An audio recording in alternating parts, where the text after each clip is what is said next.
بسم اللہ الرحمن الرحیم۔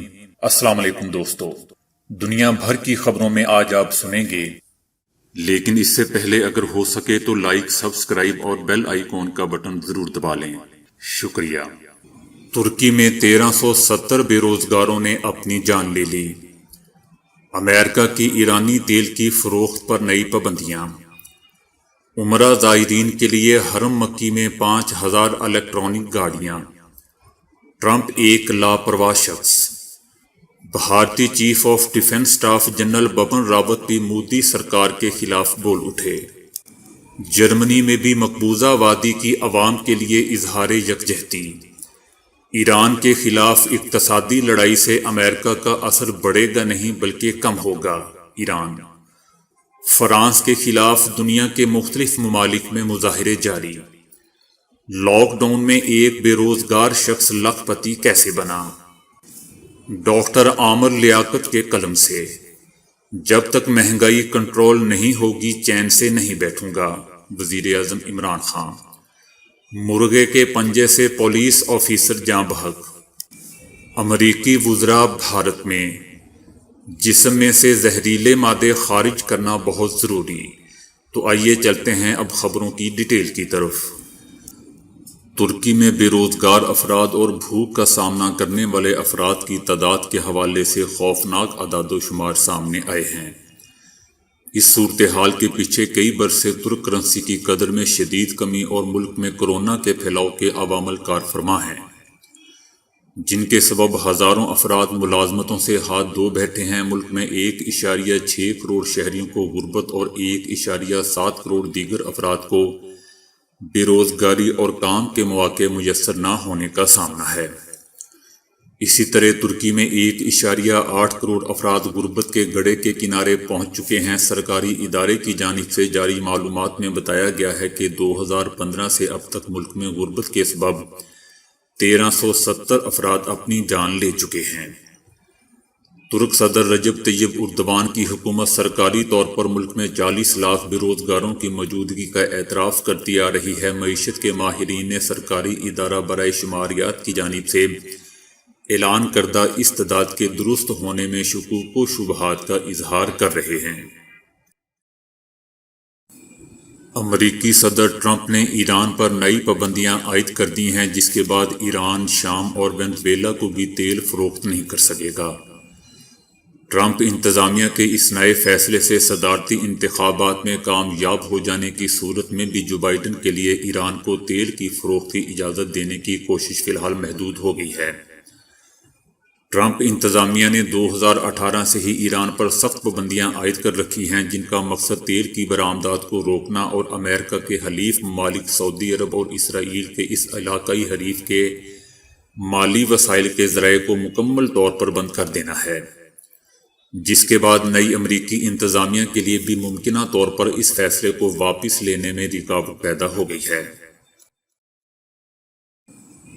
سعودی عرب کی حکومت بیت اللہ میں حاضری کا شرف حاصل کرنے والے اللہ کے مہمانوں کی خدمت اور سہولت کے لیے ہر ممکن کوشش کر رہی ہے۔ اس ضمن میں حرمین جنرل پریزیڈنسی نے حرم مکی میں اللہ کے مہمانوں کی سہولت کے لیے 600 برقی اور 5000 ویل چیئر تیار کی ہیں۔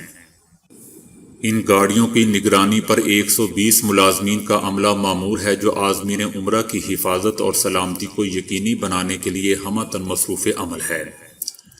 مسجد حرم میں نقل و حرکت کے لیے استعمال ہونے والی ان برقی اور ویل چیئر کو ہر قسم کے مضر جراثیم سے پاک رکھنے کے لیے جراثیم کش اسپرے سے صاف کیا جاتا ہے۔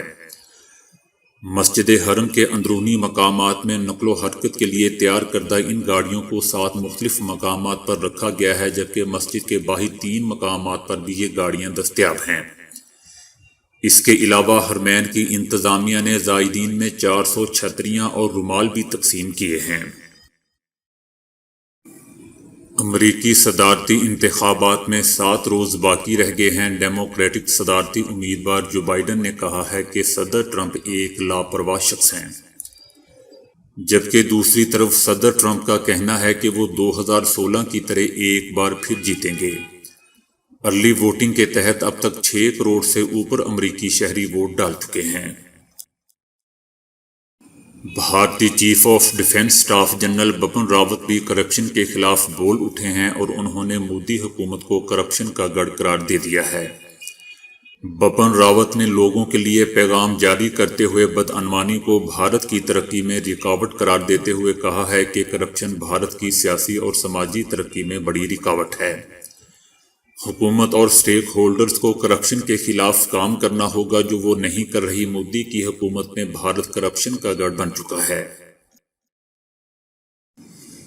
جرمنی کے دارالحکومت برلن میں مقبوضہ وادی کے مظلوم مسلمانوں کے ساتھ اظہار یکجہتی کرتے ہوئے احتجاجی ریلی کا انعقاد کیا گیا، جس میں سینکڑوں افراد نے شرکت کی۔ اس احتجاجی ریلی کے انعقاد پر پاکستان کی مختلف سیاسی جماعتوں کی جانب سے کیا گیا تھا۔ مقبوضہ وادی کے لوگ اپنے مسلمان بھائیوں کی طرف دیکھ رہے ہیں۔ دوستو، یاد رہے کہ اس موقع پر سیاسی جماعتوں سے بالا تر ہو کر پاکستانی کمیونٹی کے بچے، جوان، بوڑھے اور خواتین و طالبات کی بڑی تعداد امن مارچ میں شریک ہوئی۔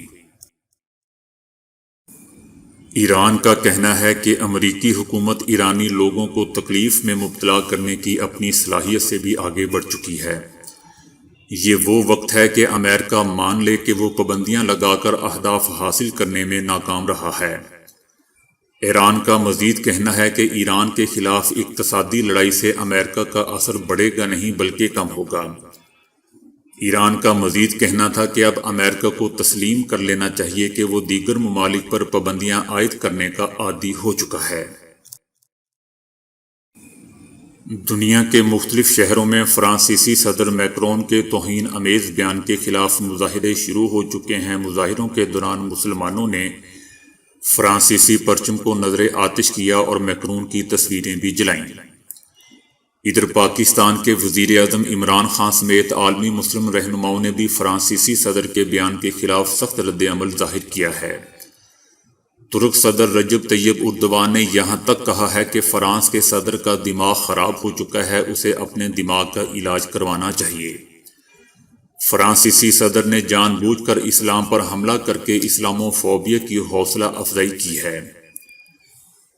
ایران کا کہنا ہے کہ فرانسیسی صدر کی اسلام دشمنی نمایاں ہو چکی ہے۔ پاکستان کے وزیر اعظم عمران خان نے بھی فرانس کے صدر میکرون کے بیان پر شدید تنقید کرتے ہوئے کہا کہ فرانسیسی صدر کا بیان قابل مذمت ہے۔ فرانسیسی صدر نے جان بوجھ کر اسلام پر حملہ کر کے اسلامو فوبیا کی حوصلہ افزائی کی ہے۔ عالمی وبا کرونا نے جہاں لاکھوں لوگوں کی صحت متاثر کی ہے، وہیں لوگوں کو مالی طور پر بھی مفلوج کر کے رکھ دیا ہے۔ کرونا کے سبب دنیا کے کئی ملکوں میں لاک ڈاؤن ہوا، جس کے نتیجے میں کئی افراد کو اپنی نوکری سے ہاتھ دھونا پڑا۔ ایسے میں بھارتی ریاست مہاراشٹر سے تعلق رکھنے والے مہیش محض چند دنوں میں اپنی محنت کے سبب لکھ پتی بن گئے۔ مہیش کے فن کو اس سے قبل کوئی نہیں جانتا تھا، لیکن اب وہ بین الاقوامی طور پر ایک مشہور آرٹسٹ بن چکا ہے۔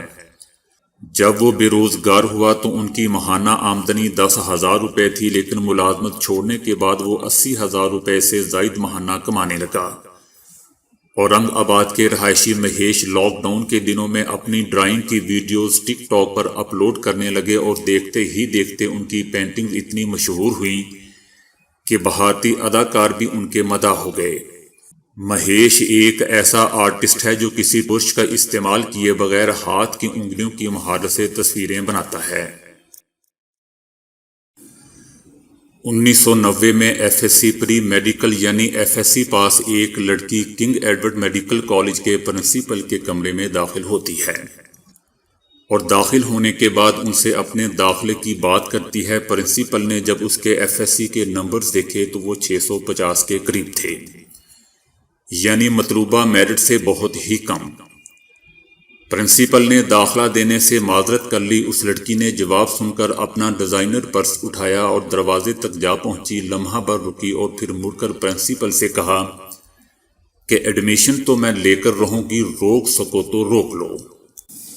پھر اس لڑکی کو اس کے امیر باپ نے پنڈی کے ایک میڈیکل کالج میں سیلف فنانسنگ اسکیم کے تحت داخلہ دلوا دیا اور پھر اپنے اثر و رسوخ اور پوزیشن کا فائدہ اٹھاتے ہوئے داخلے کے اگلے ہی روز مائگریشن کا کیس بنا کر پنڈی سے direct king Edward Medical college Lahore منتقل کر دیا گیا، جہاں داخلے کے لیے اس وقت میرٹ 900 نمبرز ہوا کرتا تھا۔ سیلف فائنینسنگ اسکیم کے تحت کسی بھی طالب علم کی کنگ ایڈورڈ میڈیکل کالج میں مائگریشن کی یہ واحد مثال تھی، جس پر پرنسپل حیران تھے۔ گھر میں اس لڑکی کا باپ کسی ضروری کام میں مصروف تھا، وہاں موجود وردی میں ملبوس ایک نوجوان اس لڑکی کو پسند آ گیا۔ لڑکی نے اپنی والدہ سے کہا کہ میں اس سے شادی کرنا چاہتی ہوں۔ والدہ نے غصے سے خاموش کروا دیا، جیسا کہ اچھی مائیں کرتی ہیں، اور شریف گھرانوں میں بچیوں کو اس طرح چپ کرانا کوئی عجیب بات نہیں ہے۔ اس لڑکی نے اپنی ماں کو دیکھا اور کہا کہ شادی تو میں اسی لڑکے سے کروں گی، روک سکو تو روک لو۔ اس کے بعد دوستو نہ جانے چند ماہ میں کیا ہوا کہ امیر ترین خاندان لڑکی کی خواہش کے مطابق رشتہ کرنے پر تیار ہو گیا۔ 2013 میں کسی کوالیفیکیشن کی بنا پر اس لڑکی کے باپ نے اس لڑکی کو 1.25 ارب روپے کے فنڈز کا انچارج بنا دیا۔ معاملہ عدالت میں گیا، قابلیت اور اہلیت ثابت نہ ہوئی تو عدالت نے عہدے سے ہٹانے کا فیصلہ سنایا۔ جب عدالت یہ فیصلہ سنا چکی تو اس لڑکی نے ایک ٹویٹ کیا کہ فنڈز تو میں ہی تقسیم کروں گی، روک سکو تو روک لو۔ پھر اس کے وزیر اعظم باپ نے پرائم منسٹر میں اس کو مستقل دفتر دلوا دیا، جہاں وہ تمام وزراء کی درخواستیں وصول کر کے انہیں فنڈز جاری کرتی تھی، اور ایسا کرتے ہوئے اس کے چہرے پر ایک طنزیہ مسکراہٹ جاری رہتی تھی کہ جیسے وہ سپریم کورٹ کے ججز سے کہہ رہی ہو کہ روک سکو تو روک لو۔ پھر دوستو کچھ یوں ہوا کہ اپریل 2016 میں پاناما لیکس ہو گیا۔ موجودہ وزیر اعظم عمران خان نے اس وقت کے وزیر اعظم اور اس لڑکی کے والد سے استعفے کا مطالبہ کر دیا۔ اس لڑکی نے پھر ٹویٹ کیا کہ ہم ہر قسم کی لیک سے بری ہو جائیں گے، روک سکو تو روک لو۔ لیکن دوستو اس بار لڑکی کی قسمت خراب تھی، اور جو مد مقابل سامنے تھا وہ اپنی دھن کا پکا کپتان، ضدی، دھنی، عجیب انسان، فائٹر یعنی ٹائیگر تھا۔ لیکن اب وہ لڑکی نہیں رہی، عورت بن چکی ہے، بلکہ نانی بن چکی ہے، اور کبھی کبھی منہ میں بہت ہی مدھم اور کمزور آواز میں بڑبڑاتی ہے کہ روک سکو تو روک لو۔ اور دوستو مزے کی بات یہ ہے کہ اب اسے واقعہ ہی روک لیا جاتا ہے۔ اب یہ لڑکی سے نانی تک کا سفر طے کرنے والی کون تھی، یہ میں آپ پہ چھوڑتا ہوں۔ وزیر اعظم عمران خان کا کہنا ہے کہ جب تک مہنگائی کنٹرول نہیں ہوگی چین سے نہیں بیٹھوں گا۔ فیصل واڈا کا کہنا تھا کہ کچھ بیوروکریٹ مہنگائی میں کمی کی راہ میں سب سے بڑی رکاوٹ ہیں۔ فواد چودھری کا کہنا تھا کہ گندم اور چینی سے متعلق درست اعداد و شمار نہ دینے والے افسران کی نشاندہی ہونی چاہیے۔ اس موقع پر وزیر اعظم عمران خان نے کہا کہ معاملے کی تہہ تک پہنچیں گے، لوگوں کی مشکلات کا مکمل احساس ہے اور مہنگائی میں کمی میری ترجیح ہے، تاہم جب تک مہنگائی کنٹرول نہیں ہوگی چین سے نہیں بیٹھوں گا۔ فلپائن میں مرغوں کی لڑائی ایک مشہور کھیل ہے، جہاں لڑائی کے نتیجے میں عموماً مرغے کی موت پر شرط لگائی جاتی ہے۔ اس غیر قانونی لڑائی کے دوران دونوں رنگ برنگے مرغوں کے پنجوں سے ایک بلیڈ باندھ کر انہیں آپس میں لڑنے کے لیے چھوڑ دیا جاتا ہے۔ فلپائن میں کورونا میں اضافے کے باعث کھیلوں اور دیگر ثقافتی سرگرمیوں کے ساتھ ساتھ اس لڑائی پر بھی پابندی لگا دی گئی تھی تاکہ وبا کو پھیلنے سے روکا جا سکے۔ پولیس آفیسر کے مرنے کا یہ واقعہ پیر کے روز اس وقت پیش آیا جب وہ اس غیر قانونی کھیل پر چھاپے کے دوران ایک مرغے کو بطور ثبوت پکڑنے کی کوشش کر رہا تھا۔ مرغے کے بلیڈ نے پولیس آفیسر کو زخمی کیا، جس سے اس کی رگ کٹ گئی اور وہ زخموں کی تاب نہ لاتے ہوئے موقع پر ہی جاں بحق ہو گیا۔ امریکی وزراء نے اپنے انڈین ہم منصب وزیر دفاع راج ناتھ اور وزیر خارجہ ایس جے شنکر سے بات چیت کا آغاز کر دیا ہے۔ انڈیا کی وزارت دفاع کا کہنا ہے کہ اس بات چیت کے دوران دونوں ممالک کے درمیان دفاعی معاہدہ ہوگا، اس سے دونوں ممالک کے درمیان فوجی تعلقات مضبوط ہوں گے۔ اس سے پہلے دوستو جاپان میں بھی 4 ممالک کی کانفرنس ہوئی تھی، جس میں امریکہ، جاپان اور آسٹریلیا کے ساتھ انڈیا بھی شامل تھا، جبکہ دوسری جانب گزشتہ 6-7 مہینوں سے انڈیا اور چائنا کی سرحد پر کشیدگی بدستور جاری ہے۔ انسانی صحت کے لیے ضروری ہے کہ جسم میں سے نقصان دہ مواد کو اکثر اوقات خارج کیا جاتا رہے۔ جسم کی کارکردگی کو بہتر بنانے کے لیے جسم میں سے نقصان دہ مواد کے اثر کو زائل کرنے کے عمل انتہائی اہم ہے۔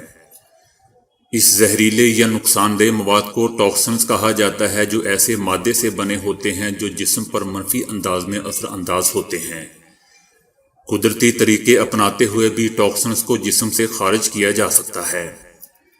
چند عادتیں اپنا کر جسم کو زہریلے مواد سے بچایا جا سکتا ہے۔ سونے کا شیڈول تبدیل کریں۔ انسانی صحت کا نیند سے بہت گہرا تعلق ہے۔ جسم کی بہتر کارکردگی کے لیے ضروری ہے کہ مناسب گھنٹوں کی نیند لی جائے، اس سے جسم کو توانائی ملتی ہے۔ پانی کا زیادہ سے زیادہ استعمال جسم میں سے نقصان دہ مواد خارج کرنے کا سب سے آسان طریقہ ہے کہ زیادہ سے زیادہ پانی پیا جائے۔ پانی نہ صرف چہرے کی جلد بلکہ انسان کی مجموعی صحت کے لیے بھی بہت ضروری سمجھا جاتا ہے۔ پانی کی بوتل ساتھ رکھنے سے مناسب مقدار میں پینے میں مدد مل سکتی ہے۔ چینی کا زیادہ استعمال جسم پر منفی اثرات مرتب کرتا ہے۔ اس سے نہ صرف وزن میں اضافہ ہوتا ہے بلکہ کئی بیماریاں لاحق ہونے کا خطرہ بھی بڑھ جاتا ہے۔ خوراک میں چینی، نمک اور جنک فوڈ کا استعمال کم سے کم کر دیں۔ خوراک میں اینٹی آکسیڈنٹس شامل کریں۔ اینٹی آکسیڈنٹس دراصل فری ریڈیکلز کے خلاف لڑتے ہیں۔